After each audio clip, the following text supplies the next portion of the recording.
sponsor. So I wanted to introduce them first. If you notice in front of you, they have a business card, so be sure to take that with. And if you haven't met these guys, you absolutely need to, because they are today. Somebody in the house has a birthday.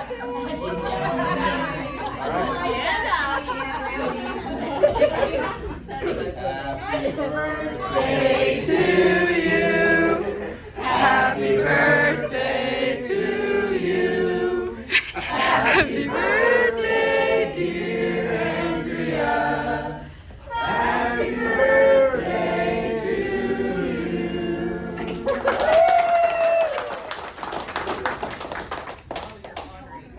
Little gifts from a tax resident. Thank you. And from your team, enjoy a massage. Oh, so, okay, well, bye. After you see. Oh, I have to do that first. Oh my gosh, thank you so much. Thank you all. I'm so stoked to see all of you here. Yes. This is so fun. So. Yes, thank you for joining us.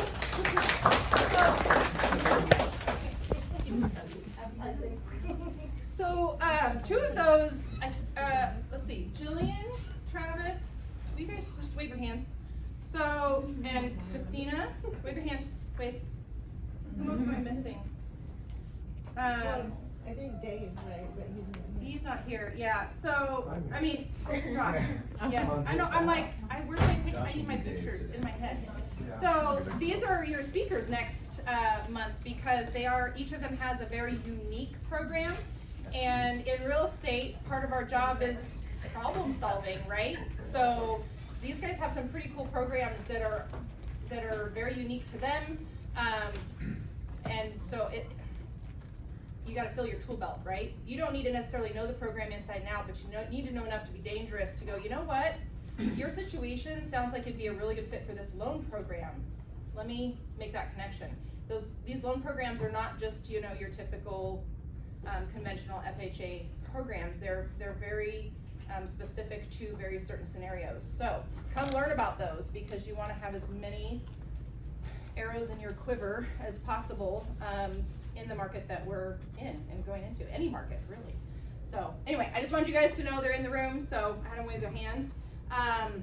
Thank you for singing me happy birthday. I was not expecting that at all, so I was hoping maybe you would sneak by and not do that. So, but thank you. I appreciate all of you guys being here, especially on my birthday. This seriously makes my heart the happiest. It's just getting to see everybody on my birthday. I wouldn't be able to do this otherwise, right? There's no way I could meet with everybody individually. And so when Farrell mentioned, hey, we teach this class, and oh, by the way, it's on your birthday, I was like, hey, this could actually be a win-win. So how many of you guys feel like or think that we're in a shifting market? Most of you, okay. Just out of curiosity and not to call anybody out, does anybody feel like we're not in a shifting market? I just want to see if there's any differing opinions at all. No? Okay, so we're all in agreement that we are in a shifting market. So the reason I wanted to talk about this topic is I happened to get into real estate in 2008. As Dave laughs at me. Yep, he knows. In 2008, and everything was falling off a cliff, a little bit, I mean, mostly. And in 2008, I got my license, and my husband looked at me terrified and said, what the heck are you doing? I said, don't worry, honey, I got it. It took me about 2 years to get it and get my feet on the ground and really, you know, get things going. But the reality is I lived through and I've experienced a very different market than what we've been in for the last couple of years. How many of you have loved certain aspects of the market we've been in for the last couple of years? Certain aspects, maybe not all of it. Okay, I know we don't love the competing with 50 offers. I get that, and but it is kind of nice to know that when you take a listing, you're probably selling it before it even goes on the market, and probably going to, you know, get 50,000, 100,000 over asking price and have 25, 50 offers to handle on this one property. Kate, where did she go? Where's Kate? She's back, she's hiding. I'm gonna have her switch my slide here in just a second when she comes back in. Or maybe Farrell can switch it. so you guys can relate to the market in what is currently happening.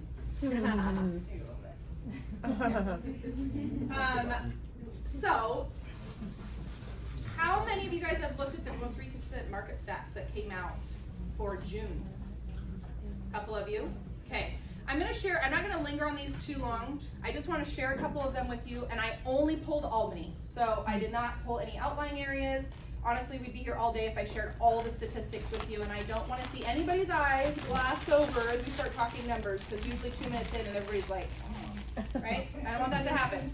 So I do want you guys to walk away with knowledge, and that is all what today is about, is walking away with knowledge. How to handle a shifting market, how to talk your clients through a shifting market, and the knowledge that you need to be able to use to talk them through a shifting market, whether you're in the lending industry or you're in the real estate industry or in the construction industry, right? You're going to deal with different kinds of objections than you have dealt with for the last 5 years. It's just a different market that we're heading into. So these stats, a couple of them that you need to know.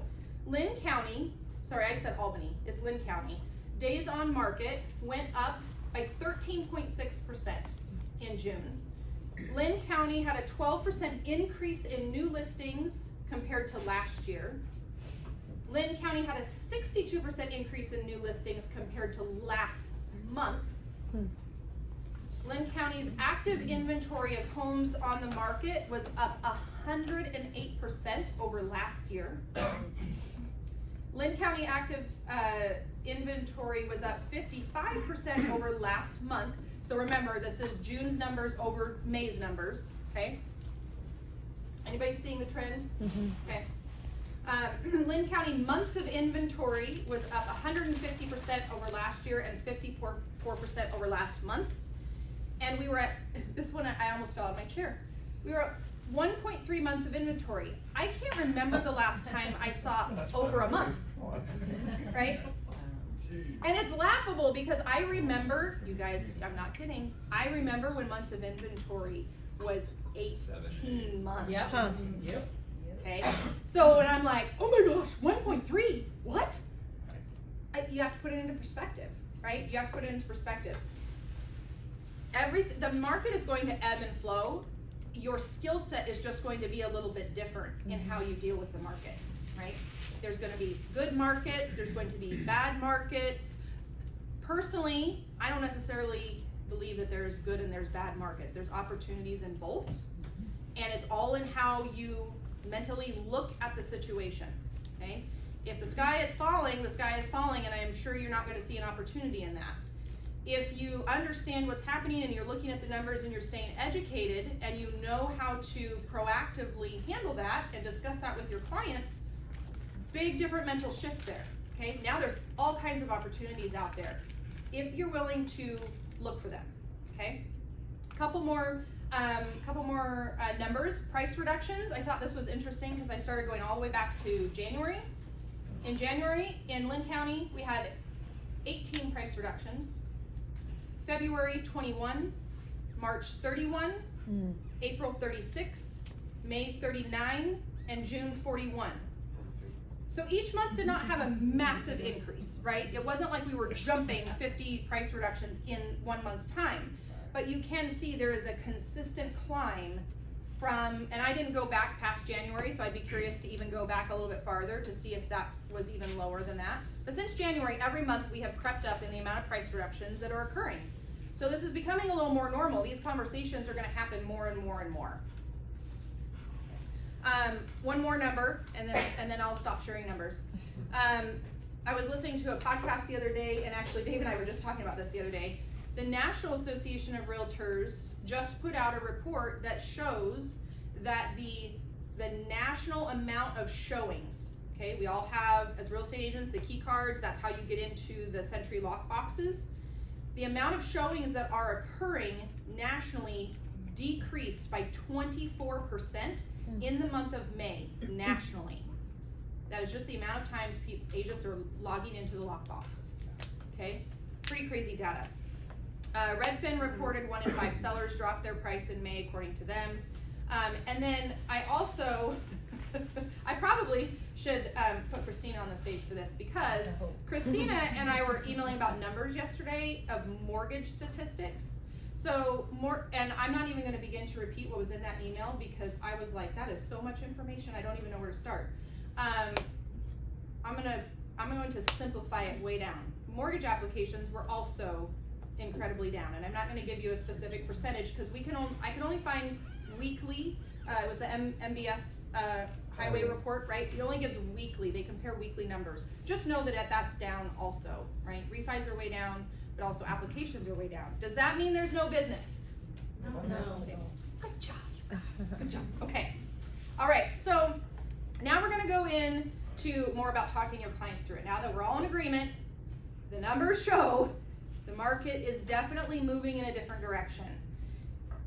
Typically speaking, one of the things that I learned back in 2008 was that usually sellers are 6 months behind the curve, and buyers are 6 months ahead of the curve. Write that down. What does that mean?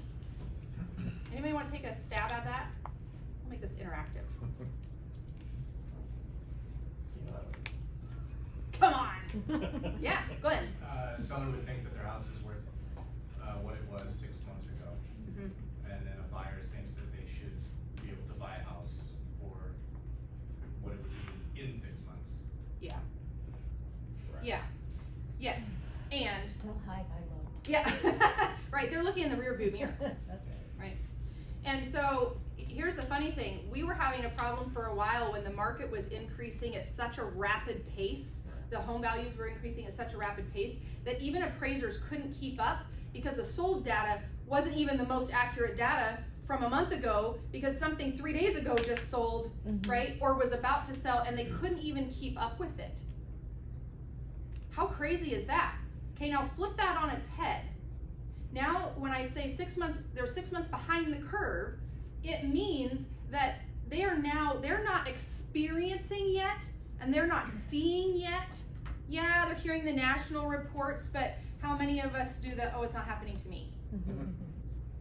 Right? Not happening to me. So they may see the reports, and maybe some of them don't see national reports, but whether they do or they don't, they're still living in, my neighbor just still sold their house 30 days ago for $10,000, $20,000, $30,000 over asking price, and in 2 days. So they're even 3 months ago or 6 months ago, they're still seeing that. They're still seeing that, and that's the world they're still living in, right? So this is where push comes to shove, and a lot of agents in the shifting market start to feel like they're butting heads, because their clients are living in one perception of reality, and us as real estate agents are in this every day, and we're seeing it on a daily basis come through the shifts, and now we've got to somehow portray that to our clients without them being pissed off, right? I mean, quite frankly, right? They don't want to hear what you have to say about lowering their price. What? That's just a reality, right? It's not a judgment on them. That's just their perception. In high school, and I don't know why this is still burned in my brain, but in English class, they had said, your perception is your reality, right? Your perception is your reality. So if that is your client's perception, that is their reality, it is your job as a consultant, not a salesperson, as a consultant, to walk your clients through this shifting market with knowledge, okay? With backup, with statistics, with knowing your numbers, with looking at these on a daily, weekly, monthly basis, and knowing what you're talking about, and having reports ready to show them, because they haven't seen it yet. They haven't felt it yet, and like you said, they're still living in, my neighbor sold their house even 6 months ago. Why can't I do that? Okay? It's, to me, and this, some of my team is in here today, they've heard me say this a lot in trainings. I absolutely challenge you guys to think of yourself as consultants, not salespeople. And there's probably people that will challenge me on that, because I've heard it the exact opposite. The reality to me is that I am not going to sell a buyer a house they don't want. I'm not going to convince them, unless I'm just an evil person that's trying to convince somebody to buy a house they don't really want to buy, and I'm swindling them somehow, You're not out there selling them on this house. This is the one, I'm telling you, you gotta buy this one. That's not what you're doing. Your job is to be a consultant to them. Your job is to educate them on their options and on the consequences of those options. Because like I tell my kids all the time, you can make any choice you want to, but you are not absolved from the consequence of that decision. Okay? Make any decision you want. Well, maybe not any decision.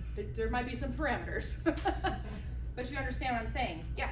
So maybe you'll answer this, but in this, because it sounds like there's a consensus in the room. I'm not fully convinced because I think there's so many dynamics more than, there's just unique dynamics going on. However, how would you then advise buyers specifically in this, because we're talking about advising in this market, as it's shifting?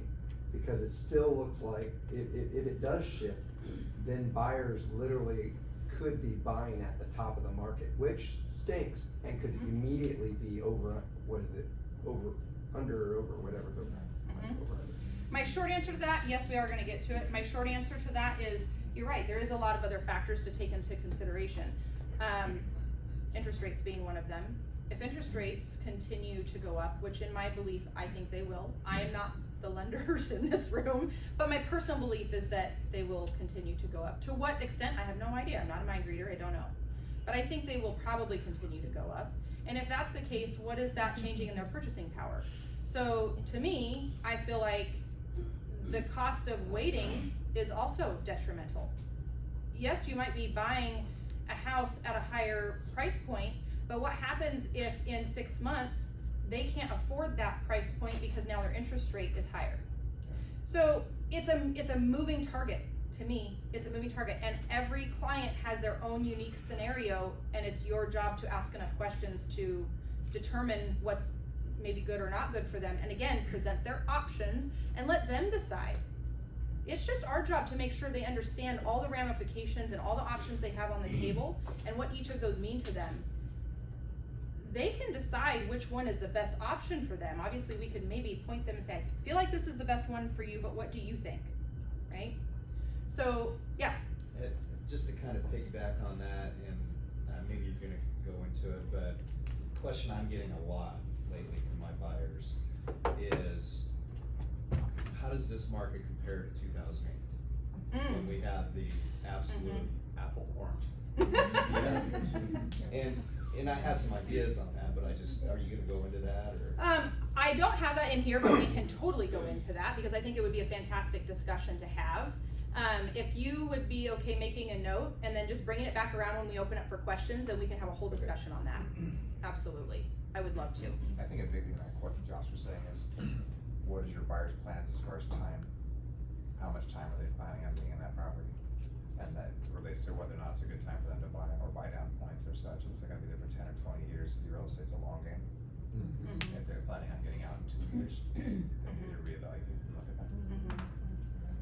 Yeah, I mean, yeah, what is their intent with the property? Are you gonna live there for 20 years or are they gonna flip it in 6 months? Like, again, there's so many moving parts and pieces, and no two transactions are identical. No two clients are identical, right? So I don't know, does that answer your question or no? Yeah, Was that, yeah. I'm not sure if I I understood. mean, we could talk about this and pretend like we all can look in the crystal ball, but I do think there's an unsettling agreement, right? Like, and that's when people can lose money who are zealous. Yeah, I do think that we talk a lot about asking a lot of questions on our team, and I think it really comes down to asking a lot of questions and understanding what is the risk tolerance of that client. You know, every client's gonna have a different risk tolerance. What is their unique scenario? I think that you have to take all those pieces into the equation before you can really answer that question. I don't know that it's a cookie cutter answer. Yeah. At least not for me. I don't feel like it's a cookie cutter answer. So, there's a saying that all ships float at high tide. You guys have all heard that, right? And a lot of ships have been floating, right? And I do believe that in a shifting market, that does tend to weed out agents that aren't willing to sit down and really work for it. And so if you are a new agent or you're a seasoned agent, I don't think it really matters. It has to do more with your skill set and your willingness to really dig and problem solve and get in there and understand how to have personal growth and make yourself better, which is why you guys are here today. But skill, it's really gonna come down to skill, in my opinion. Depending on, and I have my own opinions on this, but depending on what happens with real estate prices of houses, if they continue to decline, or if they go up because of lower inventory, what happens if the inventory radically shifts? We're seeing numbers showing the inventory is rising quite quickly. If that's the case, does that now impact the pricing on the houses? We could have a discussion on this all day long, and that's really off topic of why we're here today. But let's just assume the market shifts enough that you are seeing some dips in what the home prices are worth. It's going to come down to skill set for you guys. A lot of you guys are going to have to practice things that you have not practiced in a very long time, or have maybe never practiced because you haven't been in that market yet. I want to read this. I wrote this last night, but I cannot memorize this. But being honest with your clients seems easy enough on face value, but in a shifting market where sellers just saw their neighbor sell their house in 3 days with 10 offers for over $100,000 over asking and in all cash, and now you have to tell them that their house is worth less, may take more time to sell and isn't so likely to get that no contingency offer, well, that is hard. But what's harder is agreeing with them and essentially letting them down later when what they expect doesn't happen. Face it. Part of your job is having difficult conversations, and that is not the funnest, but there's oh my gosh, I'm totally gonna blank up here. What is Apple's founder's Steve Jobs? Thank you. Right? He said, if you want to be a leader and you want to be liked, then go sell ice cream. Don't be a leader. Right? This isn't about being liked or not liked. It's about being willing to have candid conversations with your clients. If you aren't willing to have candid conversations, you might as well walk out of the room right now, because the rest of this won't be for you. You have to be willing to have the conversations, because ignoring them and sticking your head in the sand won't help anybody, especially your client. And it's certainly not going to help you either, because you're not going to get a commission when it doesn't sell, right? So it affects everybody. Clients hire you to be the expert that they need you to assist them in buying and selling. And choosing real estate as your profession, it is crucial to know that there are shifting markets, and being an expert, delivering the data with expert explanation, and assisting clients in the best way to hit their goals is what you are hired to do. So be clear on what you're hired to do and what your career is. So I'm going to go through 4 steps. So write these down. These 4 steps are the foundation, in my opinion, of starting to have these candid conversations with your clients. Number 1, you're going to have to get in rapport quicker than you ever have. Especially if you're meeting with a client you've never met before for the first time, or you're meeting them over the phone for the first time. You're going to have to get into rapport with them. One of the easy ways that we do that on our team is we talk about the Ford model. Everybody heard of that before? It is family, occupation, recreation, and dreams. The goal is you find a connection with that client. That's how you build rapport faster. And this is not a class on building rapport, but I'm just giving you some quick touch points to help with building rapport. Use the Ford model. Find a connection with family. Find a connection with their occupation. Find a connection with their recreation, what do they like to do for fun, or find a connection with whatever their dreams are. I guarantee you, in one of those 4 topics, you have a connection with them some way, somehow. I will give you one example, and we're going to move on. I had a client once that was in the Navy. Okay, I've never been in the military, but I have lots of family that's been in the military. And my stepdad served in the military for many years in the Navy. That was my connection. So I brought up my stepdad, right? It didn't have to do with me, it had to do with my stepdad, but that was the connection, right? Do you guys see what I mean by finding the connection? You get into rapport faster if you find those connections. It is so, so, so important. So use that model and you'll get there faster. Number 2, educate, don't debate. Again, we're there to be a consultant. We're not there to like die on a hill over this. We're there to educate them, and you need to present it in such a way. You're not there to argue with them.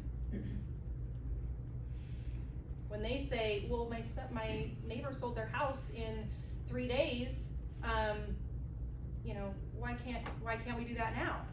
Your job is not to argue with them about that. Well, have you seen the market lately? Have you seen this? Have you seen the numbers? No, that is not what we do, right? We sit down and we have a candid conversation about educating them about the numbers, showing them the reports that we're looking at. There's a whole nother class I could teach on understanding disc profiles, if you guys know personality profiles at all.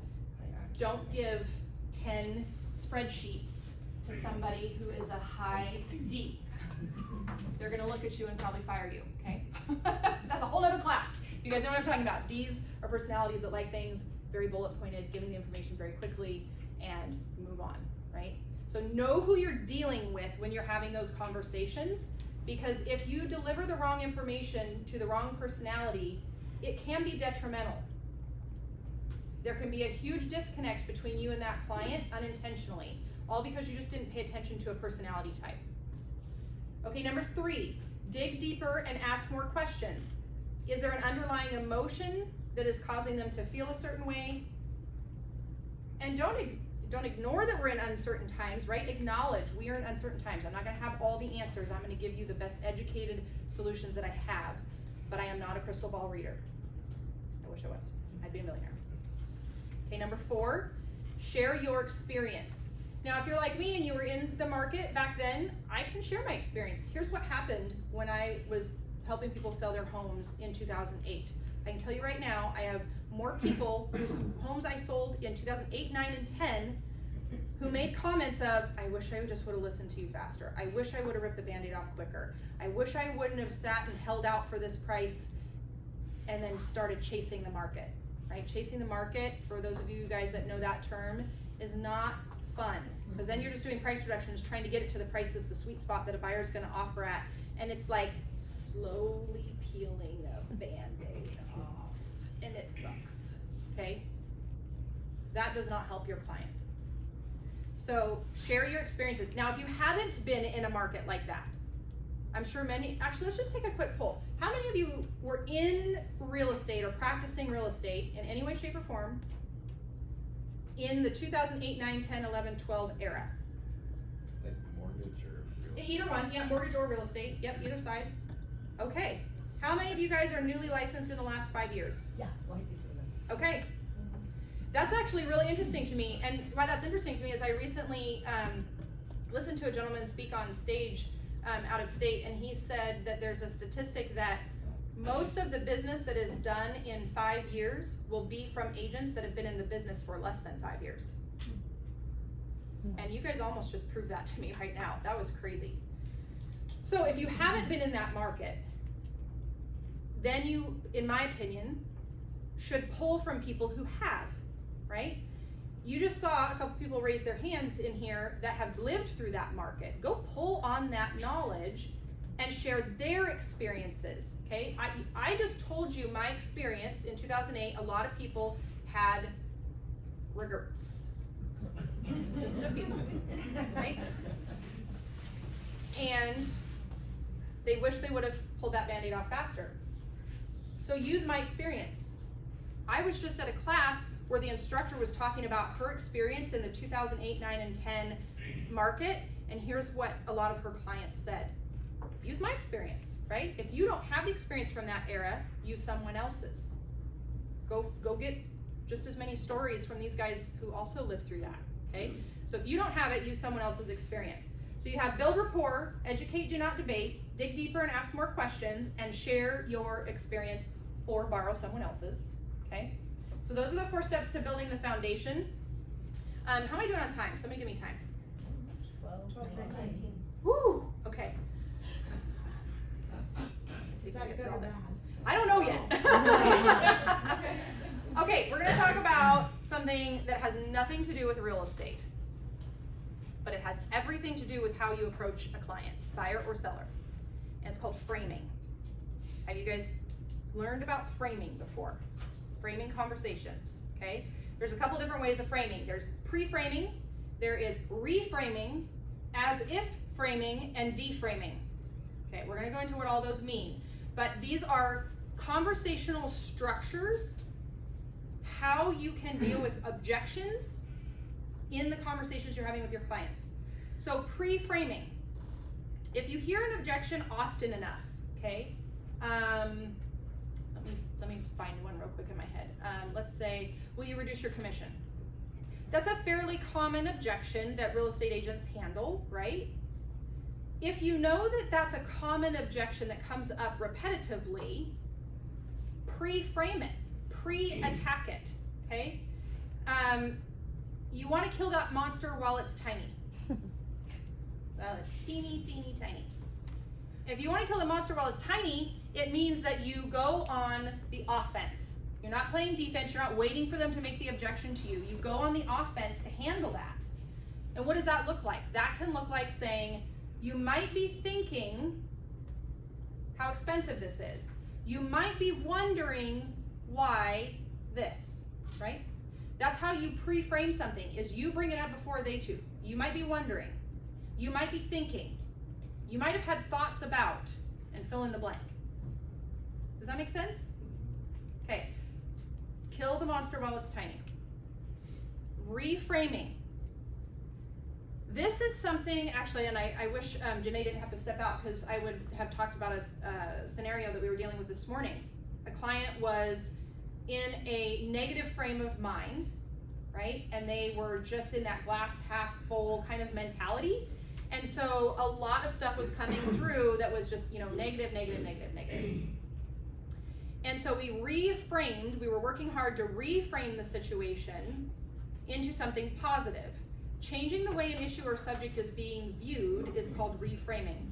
So you get the seller, to just think about it differently. That's all it is. It's the act of taking a conversation that you feel negatively about and changing how you view it and subsequently how you feel about it. So if a friend says, this might be a really bad example, this rain is horrible and my mood is so affected by it, and you say, it's been so hot lately, this will keep me nice and cool, that is reframing. Okay, now we have had a lot of rain lately and it hasn't exactly been super hot, so. I don't have to water my yard. I don't have to water my yard, right? Reframed, perfect. As if framing is the third one. So in as if framing, you're gonna put them in the picture. You're basically painting an image in their brain of what something could look like. What is the third one called? As if framing. So you get them to assume something has already happened, and most human brains think in images, right? Most of us think in pictures. We do a lot better in pictures and images. So you're getting them to imagine. So this would look like, if you were talking to them, what would happen if? What would happen if we could get you to Tennessee by the time school starts? Just suppose we got you to Tennessee by the time school started. So it's the same script, if you will, at the beginning. You just have to fill in the blank. What would happen if, just suppose we, just imagine XYZ, right? You fill in that blank. These are all scripts that you can use to do as if framing, where you get them to think about the future and what this could look like if they just did that price reduction. Okay. All right, the fourth one. This one is very rarely used, and you really have to have probably some pretty decent rapport with your client to use this. So maybe don't have this one be your first option. But deframing is a last resort. It's similar to a takeaway scenario, and it would sound something like this. Well, it sounds like you have it handled. Well, this may not work for you as well as this worked for my other clients. It's a takeaway type script in which you deframe them and take away the option that's on the table. And I would reserve this for, again, if you have good rapport with that client, and or if you're a more aggressive personality. If you're a timid personality, this one might be a really hard one for you to do. But if you have a more aggressive, and I don't mean aggressive in a bad way, just more assertive, more aggressive type personality, more outgoing, and this kind of script doesn't scare you, do a takeaway.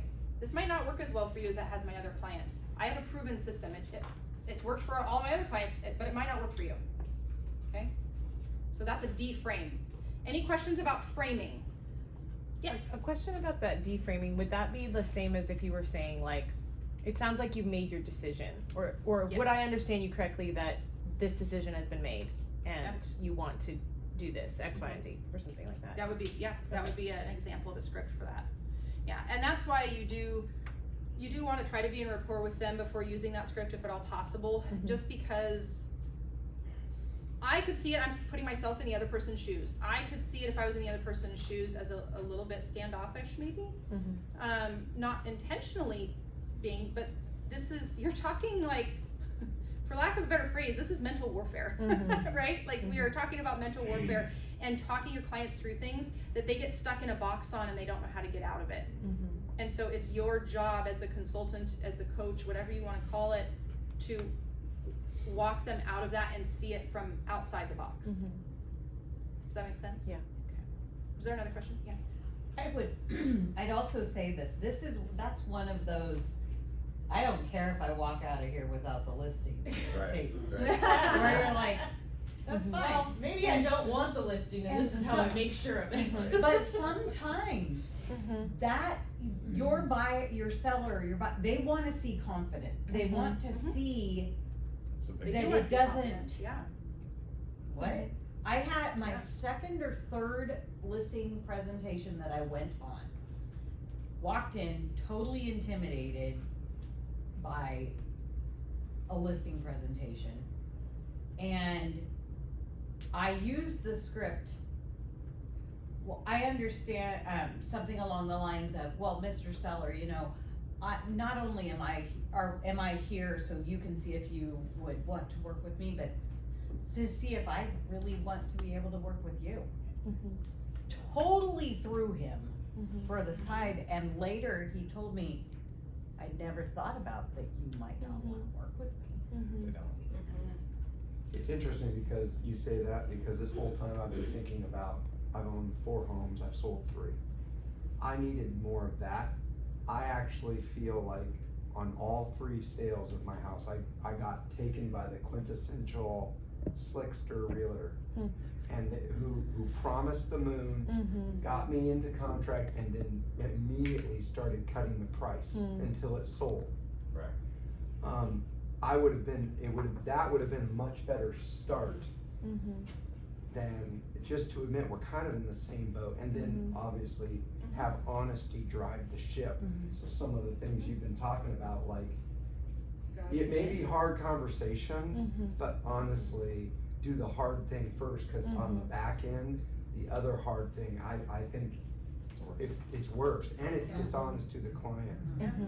Yeah, you're not doing them any favors by not having the candid conversations. And it's so funny in here, somewhere in my notes, I actually it's on the next page. Go back to the basics of under promise and over deliver. So it's on there. Your mind reading my information. So let's talk more about script still. So we talked about offensive and defensive earlier.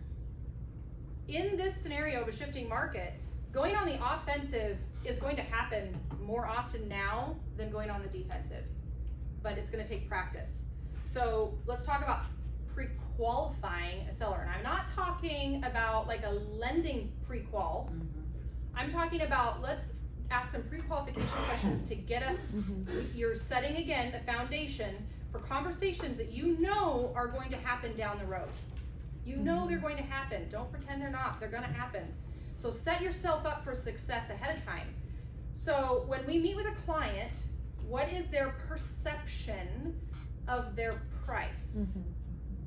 We've already talked about that, right? They're like, well, it's right. Their seller's home is their castle.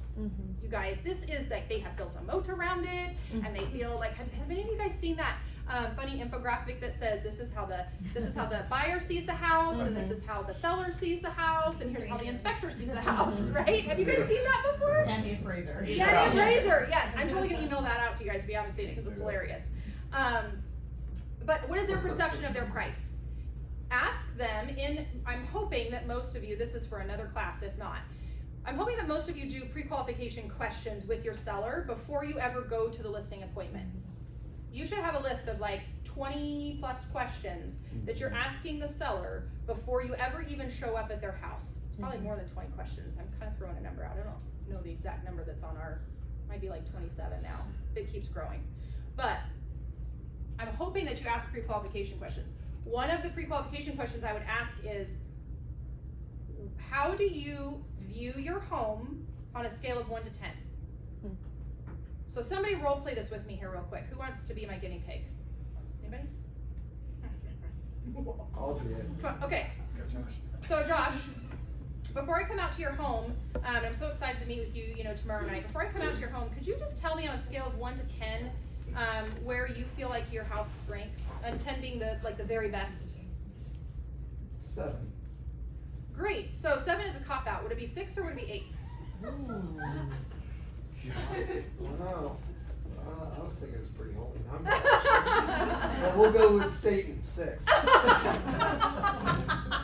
Okay, so 6. So Josh, can you tell me in your opinion what would make your house go from a 6 to a 10? New carpet, paint, and a much larger deck. Okay. Paint inside or outside, or both? Both. Great. Okay. Do you have our card? Why, yes, I do. That was perfect. Okay, why did I ask that question? I'm not gonna do anything with that question right now. I just asked the question, I got his answer. There's nothing else in this phone call I'm gonna do with it. How he answered that, how does that help me later on? Lets him know how much pride he has in it. Oh my gosh, is this thing worth the moon, or is he gonna be flexible, look at the market, say, this one also has granite, mine doesn't, this has this, mine doesn't, this has this, and where do I sit in that scale? So you're gauging their pride level, okay, good. I think gauging his perception on how much his house is actually worth, that we can say, oh hey, you know what, maybe she's right, it's not exactly a 10 like I thought it was, this is what I'm gonna need to do to be able to get top dollar for my property. Yeah, well, and a follow-up question to that could be, are these things you're willing to do prior to putting it on the market, right? That could be a follow-up question, but that's not, for today's purposes, that's not where I'm going with this. Okay, so I wanna fast forward to the listing appointment. When you're sitting down and you're meeting with a seller and you're talking about price and you're showing them the comps that you've pulled up and they're maybe pushing back on you a little bit. Mr. Seller, do you remember when we had the conversation over the phone and you said in order to take your house from a 6 to a 10 that you would need to do the carpet and the paint and the deck? Do you remember that conversation? Okay, so in order for me to get you that price, we would need to be at a level 10. And so these things would need to be done in order for me to get you here. So we have a couple options. Would you like to do those repairs prior to going on the market, or would you like to adjust the price to compensate for those repairs not being done? Adjust the price. Okay, great. Okay, that's where it plays back around. It doesn't work if you do the whole thing in the listing appointment. And then I'd leave the card for 3 nails in the house, everywhere. They're learning fast, you guys. They're learning so fast. I love it. I love it. So sometimes when you tell them what's going on in the market, or what's happening in the market, their perception is they're losing money. Zillow's telling them that their house is still worth $300,000. You're now telling them it's worth $275,000. So their perception is that they're losing money, right? Or they're losing time, one of the two. And they could have, they could have held on to that, or they could have done it faster, right? But their perception is that they're losing something, and it's either time or money, because you're telling them something different than what Zillow is telling them. And while a lot of people use Zillow and Zillow has its pros and cons, the accuracy rating of Zillow, and I don't know how many of you know this, but the accuracy rating of Zillow, the actual owner of Zillow was on national television years ago saying that it was like less than 30%. On national television, you guys. So it's why we are so valuable. Zillow can't tell what kind of upgrades you've done. Zillow can't tell what the condition of your neighbors' houses are. Zillow is still a bot, right? It's not a human taking in the human factors of that house. So the price that you're telling them, in their mind, they're thinking, they're giving my house away. That's their perception.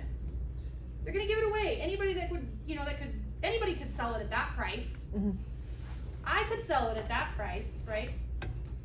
So if that's the price and if that's the perception, then the next thing in their mind is you don't deserve the full commission. Okay, so it leads down a rabbit trail you don't want to go down. So being proactive and being on the offensive is going to save you a lot in the long run. And here's another script for you guys to write down. Very simple one sentence. Some of you probably heard this before. I don't make the market, I interpret it. I don't make the market, I interpret it. My job is to know the stats. My job is to review what the stats are telling us. It's to know the trends. It's to look at the forecast. My job is to give you your options and let you know what could happen. It's your decision on how you want to move forward. I'm not making the market. I'm telling you this number, but I'm not telling you the number because I'm the one that decided that was the number, right? It is being decided by what buyers are willing to pay. It's being decided by what the statistics are telling us, and I'm interpreting that and giving that to you. That's why you hired me, correct? Okay, very simple, very, very simple script. So when we're asking for a price reduction, what is also their perception of you? We talked about perception of price, but what's their perception of you? Slime ball. Or You're not marketing my home enough. You're not marketing my home selling enough. it. You're not bringing in the buyers. Yeah, you're not bringing any buyers. You just market it more. Put it in the newspaper. Do some more open houses. Do some more open houses. Yep, that's a big one. What else? Anybody else have any ideas?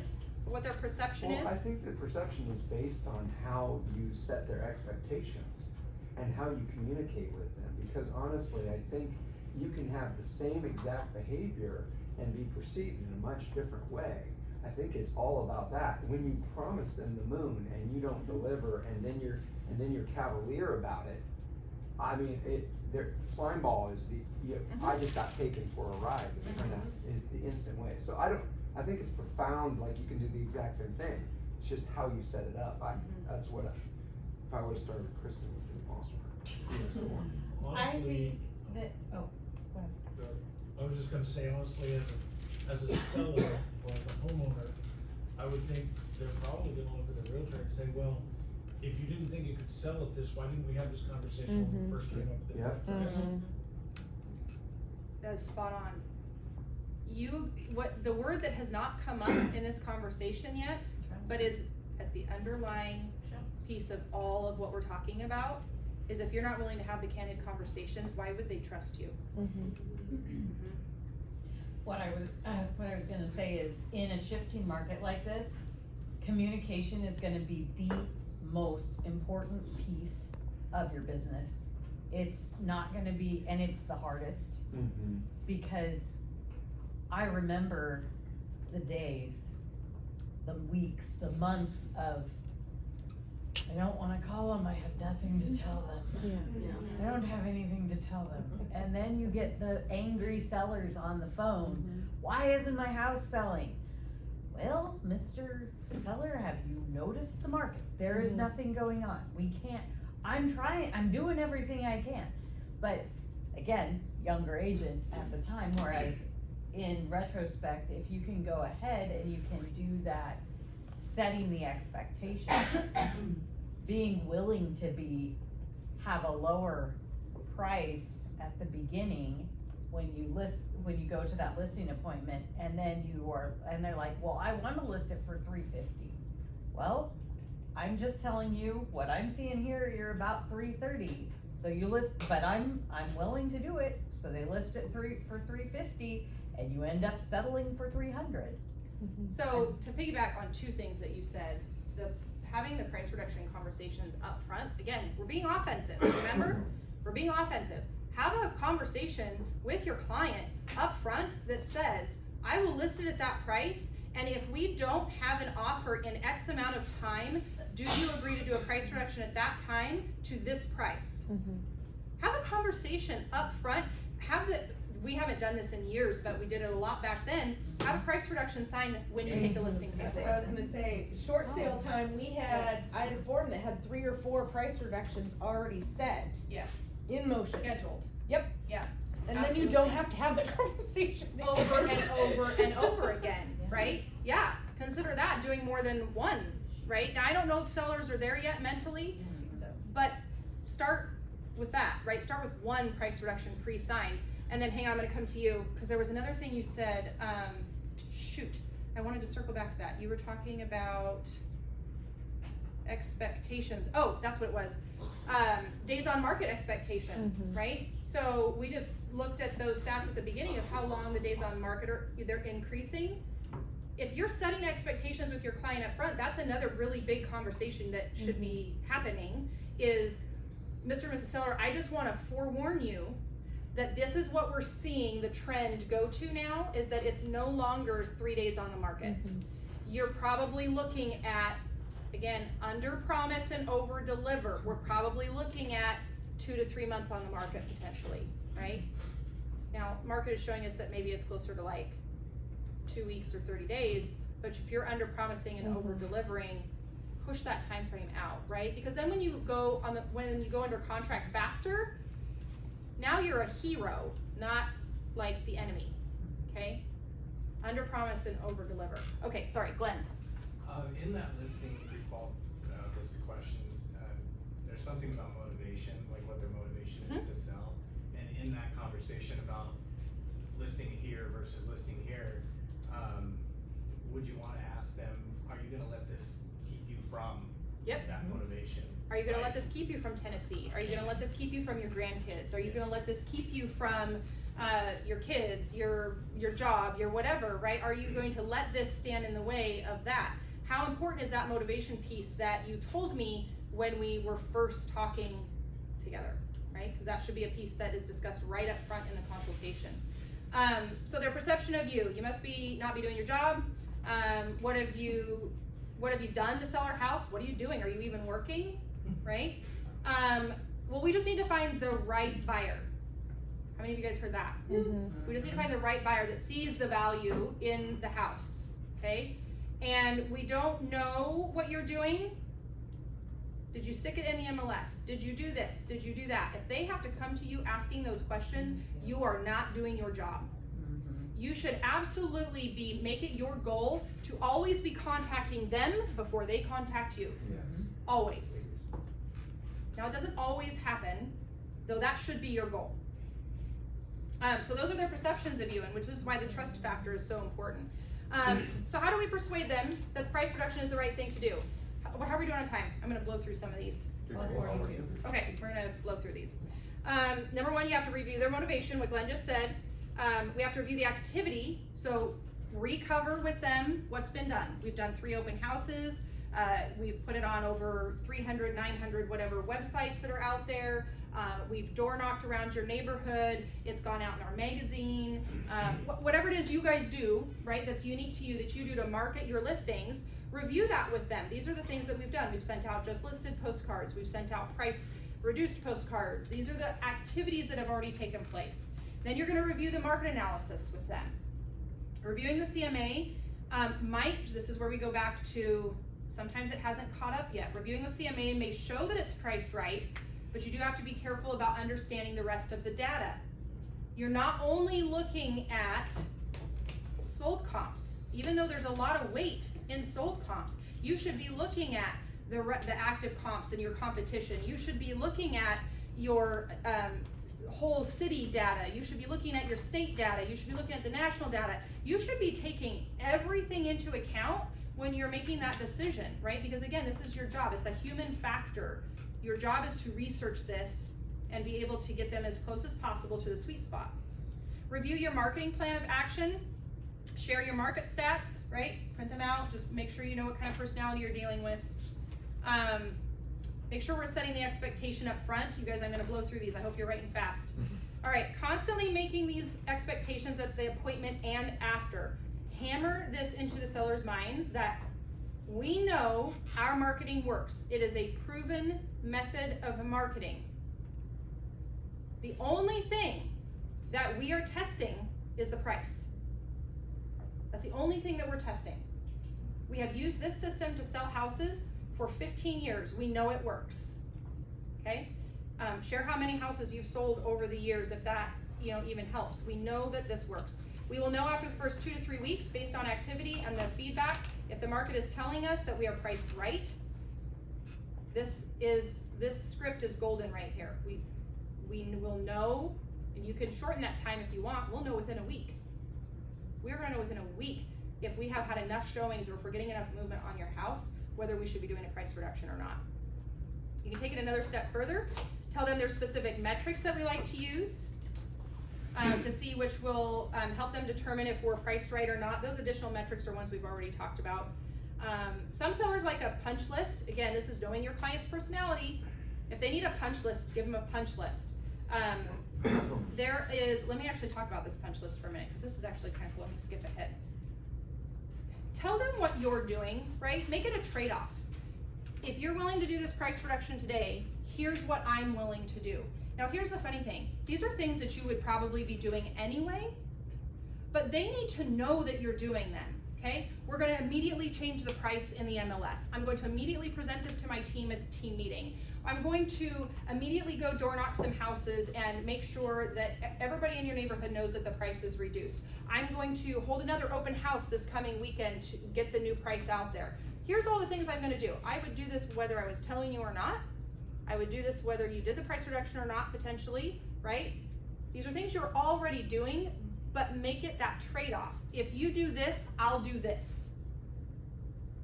Now it's more of a win-win, and it's not just you lose and I'm the person delivering the bad news, okay? There's so much strategy in this, you guys. Okay, I feel like I'm gonna go too fast. I'm gonna end up skipping some stuff here because I really want to open it up to questions at the end. I'm gonna skip some of these and just get to the really important ones. There's a lot. I'll send some of these scripts out to you because I want you guys to have copies of them. Oh, whoops. I have things I'm not supposed to have in here.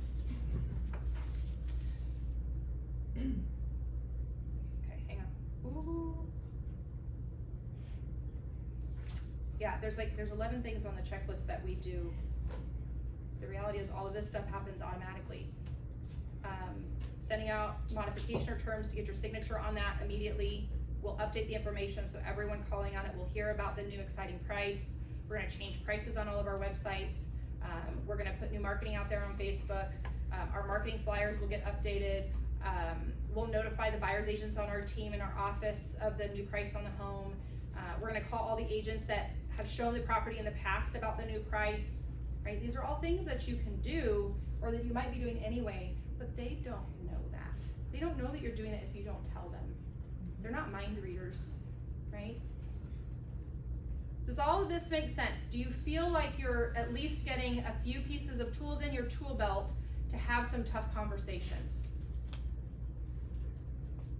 Yeah? Okay. I want to open it up to, Greg, did you write your question down? I did, sort of. You did sort of? Okay. In my head. All right, I'm going to close with this and then I'm going to go to your question. The last little tidbit I'm going to give you is just language. Respect. I respect where you're coming from. I don't like to use the word I understand because quite frankly, I'm not in their shoes. Mm-hmm. I don't know that I truly understand because I'm not living it, right? I might deal with this day in and day out. I don't want it to cause me to be insensitive to a client's situation. So I tend to not use the word I understand. I will say, I respect your decision. I respect your opinion. I respect why you feel that way. And then continue going on into my scripts or how I'm handling their objection at the time. I respect that every dollar matters to you in this transaction, right? I respect that. So be careful with your verbiage because verbiage can kill a deal like that, right? It can kill a client relationship like that. And I just never want somebody to be like, how could you possibly understand? So I'm very careful with using that piece of terminology. All right, Greg, let's go back to your question, because I think we've tackled a lot on the seller side of things right now. Do you guys feel like we've covered the seller side pretty good? Okay, so I felt like your question was more of a buyer related question, and I feel like we're gonna have some different opinions on this, and I think that's good and healthy, and I wanna have a discussion around this. So will you repeat your question? The question I get from many of my buyers right now, you know, looking at homes and thinking, if I buy this home, is it gonna be worth what I'm paying for it a year from now? And so they're wondering, how is this market compared to 2008? Because it's been so heated for an extended period of time. That's basically the question. Is it the same as the 2008 market? 2008, 2009, 2010? So, I have some answers for them, but I wanna hear what you have to say. absolutely, and I'm sure that there will be differing opinions in the room, and I'm okay with that.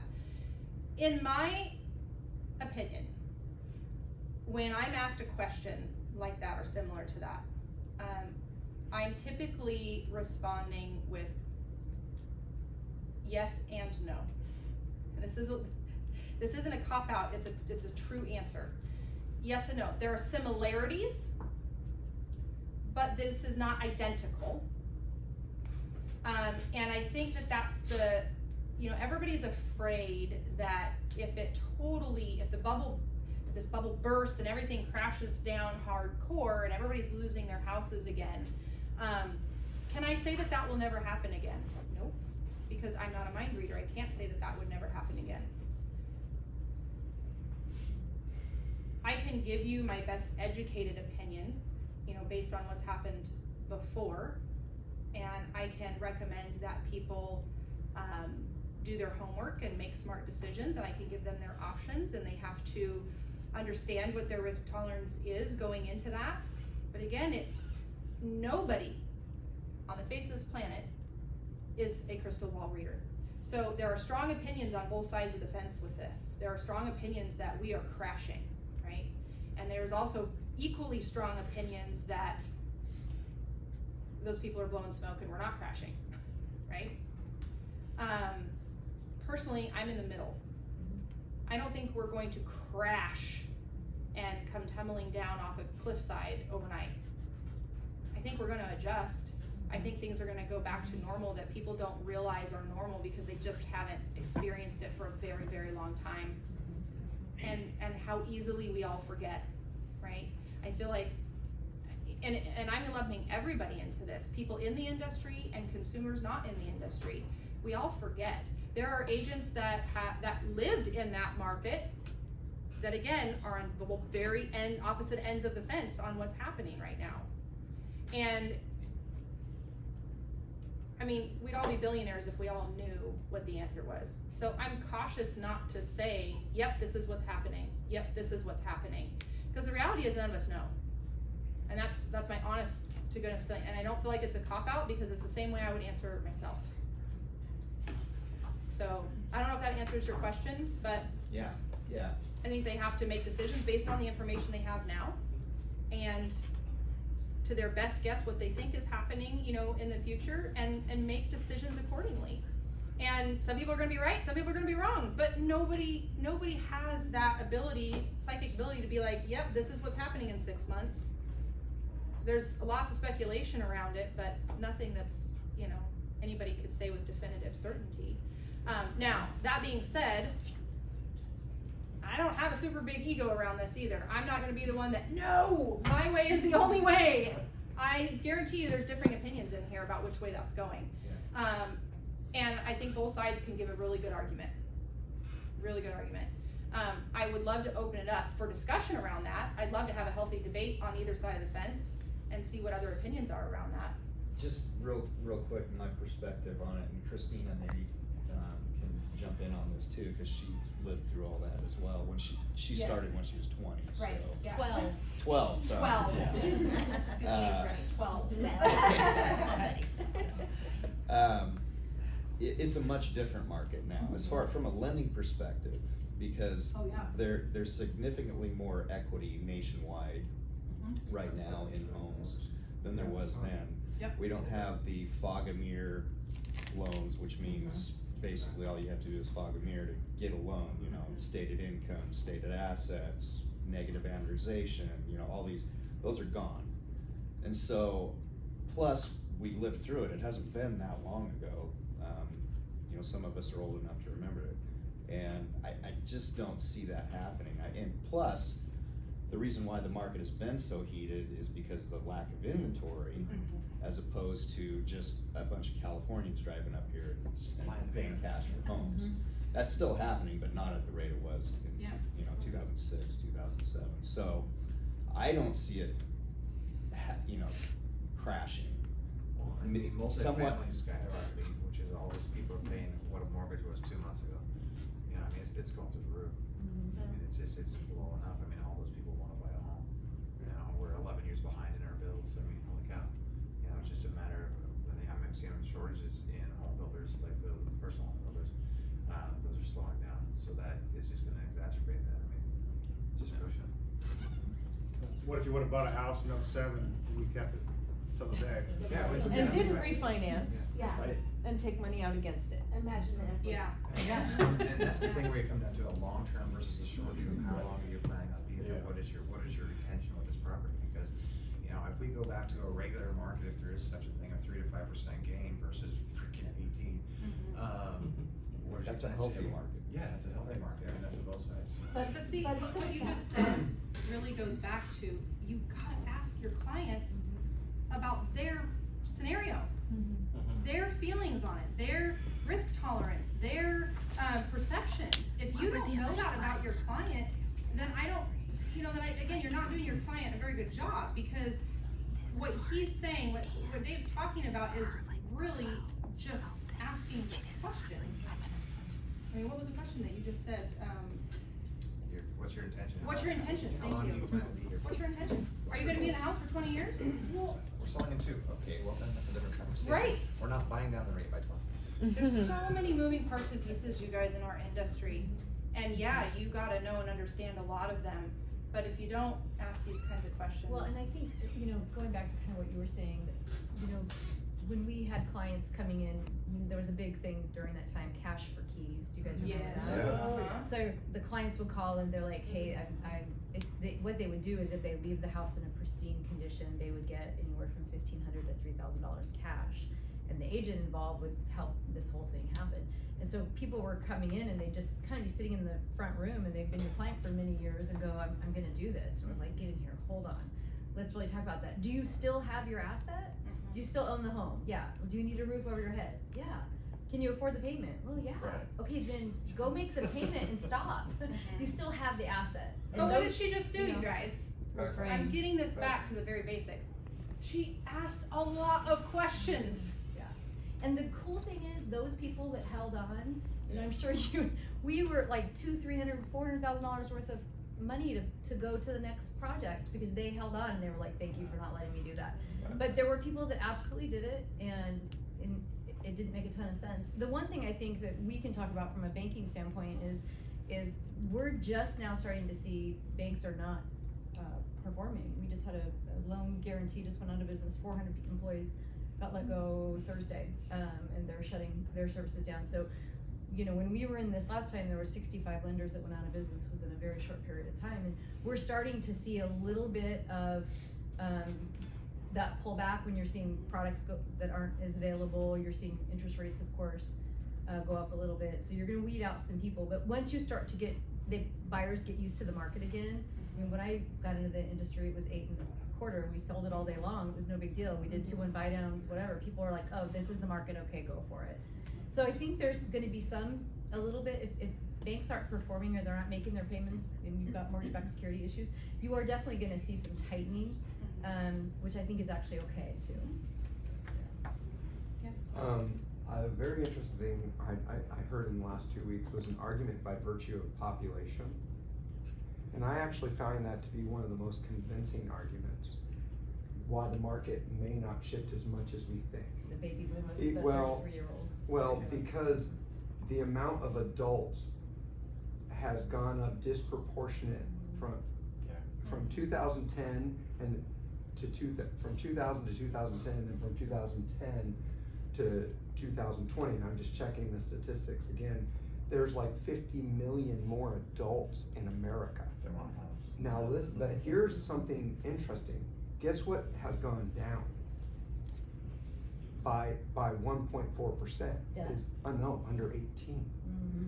So actually, that 20-year argument might not be that good of an argument, because just follow the numbers. If you have 2 million, or even if, let's say it goes up to 2%, and by the way, that's what statistics are bearing out. The more educated and the more wealthy a nation is, the less children they have, and they actually expect this to take over the globe in the next 20 years. That's why a lot of people aren't worried about population going. They think we're gonna reach about 9 billion people, but here's what's gonna happen in one generation. Most experts believe that the population is gonna cut in half in one generation, 40 years.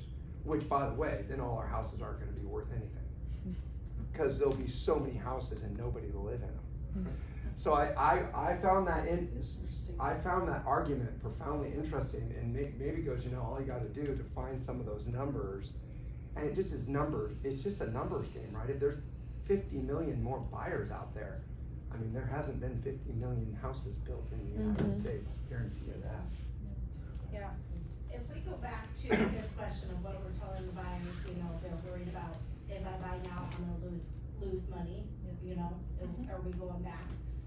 But we're still seeing growth in prices. And essentially, what he was saying is we're gonna go back to the standard, where we're seeing 3 to 5% growth. So you're not, statistically at this point, we're not seeing where they're going to lose money. But if it's a short-term purchase, it might not be the right plan. Yeah. Yeah, that's put very well. And that's actually a number I didn't share at the very beginning. I shared all of everything that had decreased, but you guys, there was numbers on there that had increased, and one of them was still values of homes had still increased, now not nearly as much. But Lynn County, I wanna say it was like, I have to go back and look. I wanna say it was a lower number. It was like 2-3% or something like that. It just over last month, which comparatively speaking is, right, it just depends on what you're comparing to. Are you comparing to last month? Are you comparing to last year? Are you comparing to 5 years ago? What are you comparing to? But, it was still growth. It just wasn't the number that we've been used to for the last 2 years, but it was still growth, right? It wasn't a negative number. It didn't go down. And my understanding is, and I've been around a long time, is that 2 to 3% growth is actually a healthy market, is a sustainable, healthy market. If you can keep that pace going, that will keep the market going very strongly. So. Yeah. And by the way, 6% might not be all that bad for all of us collectively either. I mean, I think that's a good thing to remind clients. Like, the interest rate is actually a necessity so that we can maintain our economy. It's not like just a bunch of mean people out there trying to get us. I mean, people that are studying macroeconomics and dealing with it are trying to actually help us sustain a way of life. I think it's a good reminder, because some people get all emotional about it, but frankly, they're not emotional. They're trying to make sure that we don't have hyperinflation, which would be horrible for all of us. Well, isn't that part of the shift right now, that we've spent 15 years with the government basically saying we're 1-2% interest, and now we have a generation of people going, oh my gosh, there's 4%, 5%. What are you Never heard of talking that about? before. And I'm thinking, well, I bought my first house at 8.3%, and I was damn happy to get it. Yeah. So I'm like, 17% I think that is going to be like a slow process Yeah. of educating people that 1% is not normal. Right. I love this conversation, and we could honestly probably all go down to the barn and continue the conversation for quite some time, but give you guys like just 3 things, really quickly, pop off 3 things that you guys are taking away from today, like a script or a stat or something that you feel like you learned, or a tool that you can walk away with and use when you walk out of this door with your clients. Just give me like 3 things. Right. Yeah. Framing, okay, yeah? Kill the monster while it's small. Kill the monster while it's small, I love it. What else? Give me one more. Candid conversations. Candid conversations. Yeah, And one absolutely. more, you have our business card. Yes.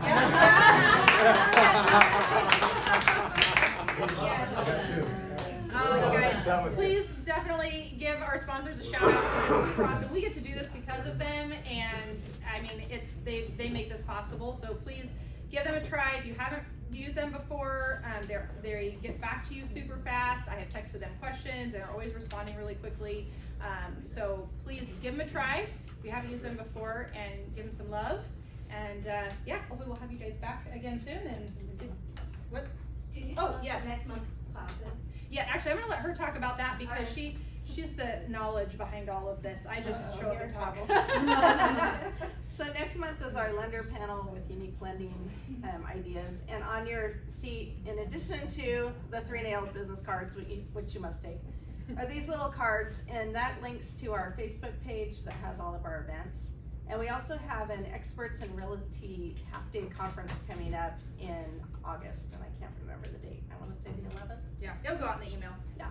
Yeah. If you guys attended today, you'll automatically be on the emails for future events as well, and we'll get invited to those. We have lots of events planned for the rest of this year, so be on the lookout for those.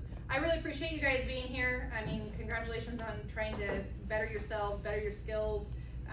You know, be there for your clients and show up to be who they need in this time of, you know, they feel super uncertain about this, and you guys are there to be that voice of reason. So Happy birthday. thank you. Can we give a round of applause to Andrea for pouring to others? And one last thing, there's a lot of sandwiches and cookies, so everybody needs to take at least 1 or 2 for the road. It's a requirement. It's a requirement, yes. Sugar high.